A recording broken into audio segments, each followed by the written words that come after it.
ఎట్లా బతుకుడు ఎలా బతుకుడు తెలంగాణ జిల్లాలోన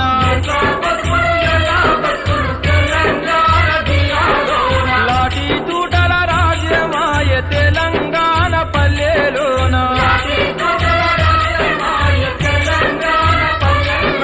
మీసం మొలిసిన కొడుకుల చూసి ఆశాలెన్నో పెంచుకుంటే చదువుకొని గొప్పోళ్ళయి సాతారని కలలు గంటే